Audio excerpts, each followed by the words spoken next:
You said the hope of tomorrow is buried in the seeds of today, but seeds don't sprout without work. And work cannot be deemed effective unless there is a goal attached to it. So I got to ask this question. I totally believe in goals. From your opinion, why are setting goals important for success?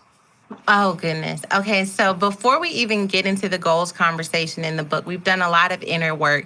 And now we're kind of thinking in the highest version of ourselves in this book.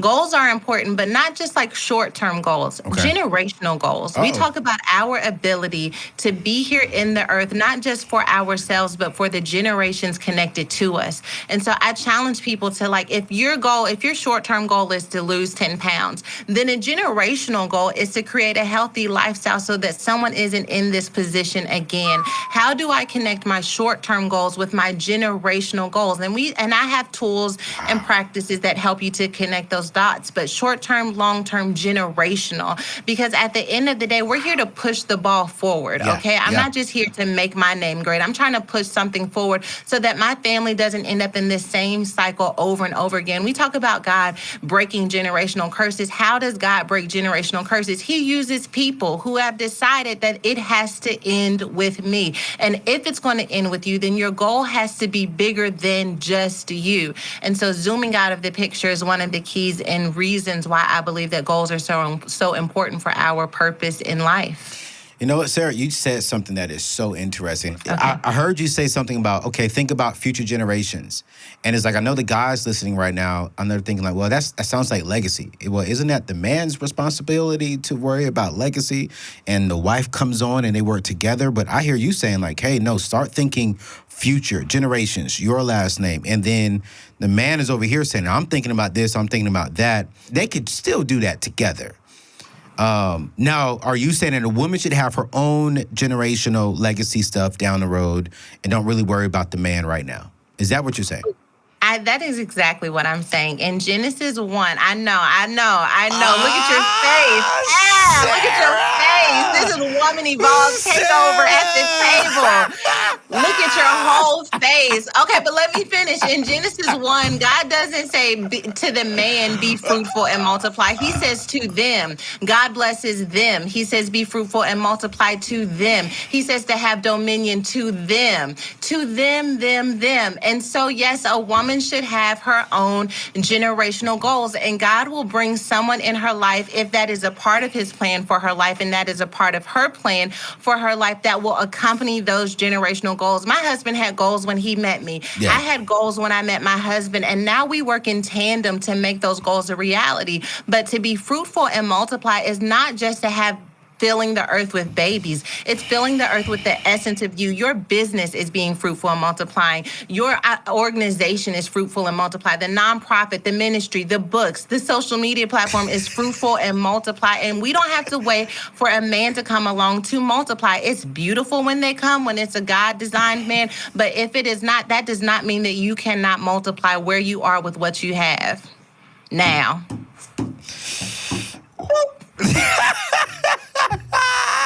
Yo, Sarah, I'll give you that one. I'll give it to you. You know, I really will. I think I come from a more traditional background, and I'm learning this. I mean, I'm learning. I'm not saying that I'm this selfish guy and a woman shouldn't come with nothing. But Sarah, let me ask you this: you're a strong. Because I'm about to get you together. Let's go. What you saying? I'm about to get you ready for your wife. Hey, listen, help me out. I mean, you know what I'm saying? Because I mean, I want a partner.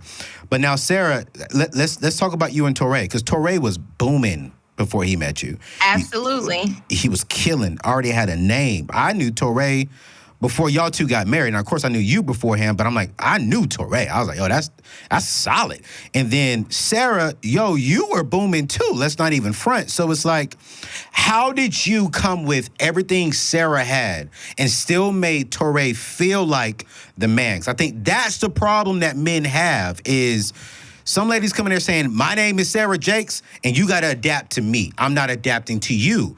But that didn't happen with you two. And that's the problem that I have, is when a woman comes to me and says, I've built this, I have this goal, and you have to accomplish and deal with this, I don't feel a part. Yeah. So, what do we do? That's fair, but I will tell you one of the things my husband told me very early on in our courtship is that he felt like his purpose was to create an environment for me to flourish.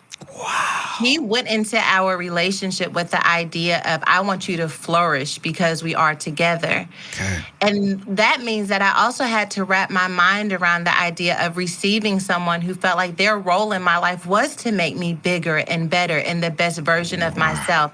In exchange for that heart posture, I think one of the things we both have had to do is not be so impressed with our resume that we miss out on the opportunity for intimacy.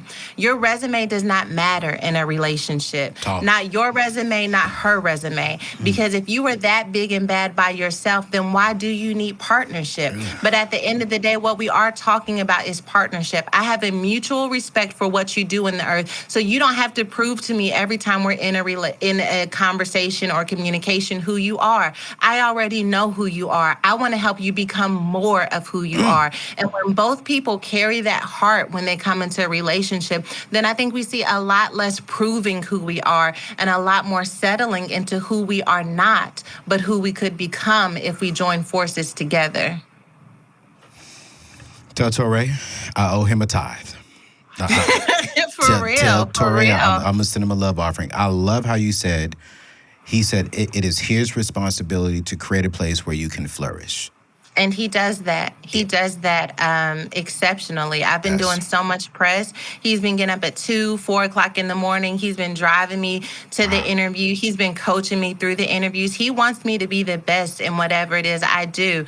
And, I do the same thing for him. I make him breakfast every morning. I cook him dinner. Like, we are in this together, and no one is bigger than the other. I need him. I need him in my life. And I believe that he needs me too. It's true. That's the realness. See, I wouldn't have a problem with. I want to serve my wife. I mean, this ain't about me, but I want to serve. It is about you, because we need a deliverance, because I be seeing your Instagram and I just want to see what is happening in your world out here. And I know so many women who would be so honored to be with someone who at least has their finances together, but is your mind together? We trying to figure out what that mind is talking about.